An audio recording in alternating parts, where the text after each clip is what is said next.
pero bueno, como me parece seguro que la invitación la formula un amigo y con buena intención y además la acepté de inmediato, pues ahora tengo que intentar resolver esto. Seguro que también en la próxima mesa, que hay 3 constitucionalistas muy expertos y uno de ellos, que es José Manuel Vera Santos, tiene por título Encaje constitucional de la propuesta de financiación singular para Cataluña, pues algo también dirá. Puede que yo diga ahora, no voy a anticipar la respuesta, que no, y luego va José Manuel y le encuentra un encaje, quién sabe, porque se puede encontrar encaje a casi todo y mucho más en el ámbito constitucional. Bueno, tratando de enfocar el tema con la mayor seriedad posible y con el rigor que deben tener este tipo de enfoques.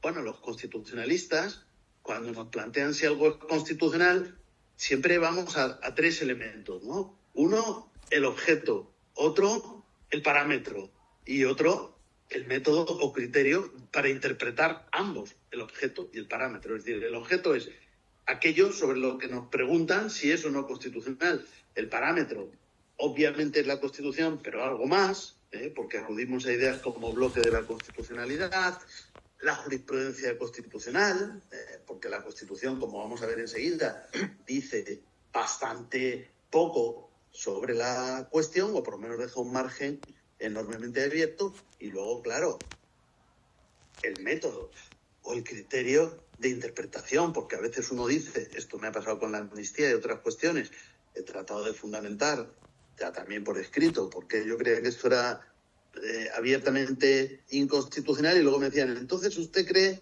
que el Tribunal Constitucional lo va a declarar inconstitucional sin duda ninguna, ¿no? Ya que usted está tan convencido. Digo, pues no, aquí ya empiezo a tener algunas dudas, porque lamentablemente a veces pronosticar lo que va a decir el Tribunal Constitucional no se deriva del conocimiento, digamos, de esa seguridad jurídica en la que siempre hemos creído, que se basaba en el conocimiento del propio derecho y de su interpretación, sino que a veces se deriva más bien del conocimiento de la composición del propio Tribunal Constitucional, aunque hay que decir, en honor a la verdad, que este pronóstico suele fallar mucho menos que el otro. Es decir, ahora mismo ya en muchos casos podemos adivinar lo que va a decir el Tribunal Constitucional, y además que lo va a decir 7-5, y casi nunca nos equivocamos. Esto es un poco triste, pero a veces es lo que hay. Pero esa parte yo la dejaré, la dejaré, porque lo que diga el Tribunal Constitucional, si es que algún día tiene que pronunciarse sobre esta cuestión, pues ya lo veremos. Si estamos de acuerdo, pues lo diremos; si hay que criticarlo, lo haremos; y si nos convence de algo, pues también es lo que hemos hecho. También lo hicimos con el estado de alarma, estábamos de acuerdo, y ahora el tribunal se rectifica a sí mismo, aprovechando que el Pisuerga pasa por Valladolid, básicamente porque la cosa no tenía mucha necesidad. Pero vamos a nuestro tema. El objeto. Ya tenemos las primeras dificultades. Si el objeto fuera un texto legal, entonces diríamos, vamos a ver si es constitucional esta ley. Pero es que el objeto es un acuerdo que vincula a 2 partidos políticos, en virtud del cual uno de ellos vota a favor de la investidura del líder de otro para la presidencia de Cataluña. Pero esto es un acuerdo que vincula a estos 2 partidos políticos. De julio de 2024. Obviamente lo hemos leído y estudiado. Este acuerdo, y algunos de los pocos estudios que ya se han publicado lo ponen de relieve, es la síntesis de un documento previo que se llama Financiación Singular, Propuesta de Financiación Justa para Cataluña, que fue elaborado por el Departamento de Economía y Hacienda de la Generalidad de Cataluña y el Instituto de Estudios del Autogobierno, en marzo de este año 2024, que sí es más extenso y sí es más detallado. Pero bueno, suponemos que esto es lo que sirve de base al acuerdo. Entonces nos vamos a pronunciar sobre el acuerdo. No sin mencionar, porque creo que hay que mencionarlo, pero creo que hay que mencionarlo sin salir de nuestro plano jurídico, porque como dice Gerard Leifhold, nos corresponde la respuesta jurídica a los asuntos políticos, a los problemas o conflictos políticos. Y es que este fin de semana el 41º Congreso Federal del Partido Socialista Obrero Español ha abordado la cuestión y entonces ha dicho no, pero en realidad esto no va a ser bilateral como decía el acuerdo, sino que va a ser multilateral, que no sé cómo puede ser una cosa multilateral y bilateral a la vez. O sea, sin dejar de ser bilateral, va a ser multilateral. O sea, que creo que va a ser bilateral múltiple. Pero esto parece que ha convencido al presidente de mi comunidad autónoma, Emiliano García Paje, y entonces digo, pues voy a ver el texto, pero el texto no lo he podido ver. He ido a la web del PSOE, no está. He preguntado a varios amigos que estuvieron en el Congreso, oye, esto, que se supone que lo habéis firmado, bueno, pero es que lo suben a la web dentro de unos días. Le he preguntado a Emiliano García Paje, le he preguntado, pero no me han contestado. Supongo que no ha tenido tiempo. Entonces, no tenemos un texto claro. Me he rastreado las noticias que he encontrado y las noticias dicen que en este Congreso se dice que no es lo que parece, que lo puedo explicar, que esto es lo que dicen cuando alguien, su pareja le sorprende en la cama con otra persona, entonces dicen, no es lo que parece, puedo explicarlo. Entonces, a lo mejor no es lo que parece, sino que se puede explicar. Pero solamente lo constato y lo dejo ahí y me debo pronunciar sobre lo otro que es el texto que tenemos, ¿no? Si luego si luego lo que se aprueba no tiene nada que ver con este acuerdo, pues entonces nada, que alguien, esto ya son análisis políticos, que alguien piense quién ha sido ahí el tonto útil o qué ha pasado. Pero, y si en un día tenemos una reforma que sería lo lógico, o lo que parece apuntar el acuerdo de la LOFCA y de la legislación específica de cesión de tributos a Cataluña, entonces nos pronunciaremos sobre textos jurídicos, lo cual sería mucho más seguro que lo que estamos haciendo ahora. Pero bueno, de momento, pues me pronuncio sobre este acuerdo. Este acuerdo tiene, ya se ha dicho antes, por lo tanto no tengo que extenderme mucho, pero como líneas básicas, la Generalidad de Cataluña recaudará la totalidad de los impuestos en Cataluña. Los gestionará, los recaudará, es decir, asumirá. Además se dice, esto no lo digo yo, lo dice el acuerdo, hacia la soberanía fiscal. Este acuerdo es para la soberanía fiscal de Cataluña. Esto no son los nacionalistas, porque oigo mucho hablar de nacionalistas, son independentistas, que es una cosa distinta, ¿no? Entonces, un partido independentista inviste a un presidente del Partido Socialista de Cataluña a cambio de este acuerdo, hacia la soberanía fiscal. Totalidad de recaudación, de gestión, es decir, de todo lo que tiene que ver con todos los impuestos en Cataluña. Bilateralidad.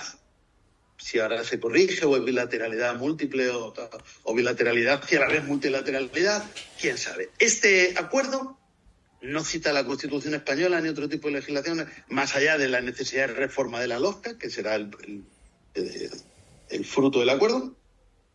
Todo lo acuerda Cataluña y el Estado. Y luego, en efecto, el acuerdo prevé que Cataluña pagaría dos cantidades, una pues prácticamente igual que lo que sucede en el cupo o en el concierto en Navarra y en los 3 territorios históricos vascos, por los servicios que el Estado presta en Cataluña. Ni siquiera dice a Cataluña, sino en. Que esto también sería algo para entrar un poquito más en detalle, pero dice en Cataluña. Y luego la otra sería por la solidaridad muy matizada, como voy a ver después, ahora cuando hable de la solidaridad, muy matizada y muy limitada por otros principios que aparecen ahí, como el de ordinalidad, que también brevemente se ha mencionado en la ponencia anterior, aunque quizás no con esta definición, y se da alguna pauta para entender qué significa el principio de ordinalidad. Según se deriva el acuerdo, yo no creo que signifique eso, pero bueno, según se deriva el acuerdo, el principio de ordinalidad significa que si en el mismo orden en el que yo estoy en lo que contribuyo, tengo que estar en lo que recibo. Y esto es un límite al principio de solidaridad. Entonces nos podemos dar cuenta de que es una solidaridad bastante limitada, mediatizada o condicionada, ¿no? Más allá de lo que también se ha apuntado aquí ya, de que luego habría que ver cómo funciona, pero es que ya desde el propio acuerdo, pues eso, no es exactamente lo que parece. Bueno, esto en cuanto al objeto. En cuanto al parámetro, es decir, la Constitución, por de una manera muy sintética y muy apretada, aparte yo creo que la exposición de de Vicente Garrido ha sido ya muy completa y nos ha dado muchas pautas de lo que dice la Constitución aplicable a la financiación de las comunidades autónomas, ¿no? Hay que decir que siempre los constitucionalistas hablamos del bloque de constitucionalidad, como antes he apuntado, que no solo es la Constitución, también son los estatutos de autonomía para el ámbito de cada comunidad autónoma, si hay leyes orgánicas de transferencia de delegación, legislación básica, en este caso podría ser la propia LOFCA, sin perjuicio de que yo voy a intentar analizar lo que dice la Constitución, suponiendo que la LOFCA se va a reformar y la Constitución no. Porque la Constitución no dice el acuerdo que se vaya a reformar. Claro, si se reforma la Constitución, entonces se puede llegar a lo que sea. Se puede decir España es una confederación de estados soberanos, pero si no se reforma la Constitución, se podría reformar la LOFCA. De hecho, el acuerdo es lo que apunta, por lo tanto, me voy a centrar, aunque podamos hablar del bloque de la constitucionalidad, en la propia Constitución, eso sí, interpretada de conformidad con lo que el Tribunal Constitucional nos ha venido diciendo de todos estos conceptos, porque la Constitución, como digo, no dice más que una serie de principios no poco importantes, pero que dejan un amplio margen, ¿no? Esto lo digo porque a mí me parece que esto es lo que pasó con el Estatuto de Cataluña y la sentencia del Tribunal Constitucional. El Estatuto de Cataluña, algunos pensaban, el Estatuto de 2006, sobre el que se pronuncia el Tribunal en 2010, algunos pensaban que, bueno, tal vez si el Tribunal Constitucional abandonaba 30 años de jurisprudencia y entonces interpretaba la Constitución de manera constructiva, que a algunos de nuestros colegas en el Tribunal esto le apasiona, el constructivismo interpretativo, entonces tal vez el Estatuto hubiera sido más constitucional. Pero no, claro, no. De hecho, el Tribunal Constitucional creo que llegó al máximo de deferencia imaginable, hasta el punto de que solo declaró inconstitucionales y nulos abiertamente 14 artículos, pero claro, reinterpretando 70. Y claro, esto pues a algunas personas no les gustó, pero bueno, creo que la jurisprudencia constitucional es importante, porque si no, casi todo lo que voy a decir, pues significa poco, porque lo que voy a decir, repito, aunque sea importante, es genérico. Primero, telegráfico, lo voy a hacer porque si no, a ver, pero luego si queréis pues podemos profundizar. Artículo 2. Los 3 grandes principios del sistema autonómico: unidad, autonomía y solidaridad. La solidaridad se refiere a las nacionalidades y regiones. Es una solidaridad entre territorios. Es muy curioso que la Constitución no nos habla de la solidaridad entre personas. Cuando habla de solidaridad, se refiere a los territorios. Artículo 2. Todo el título 7, que nos habla de economía y hacienda, en especial el artículo 133, que nos habla prácticamente del tema autonómico. El artículo 138, con el que se abre ya el título 8, que nos dice el desarrollo del principio de solidaridad del artículo 2, o sea, el artículo 2, vamos a decir algo más,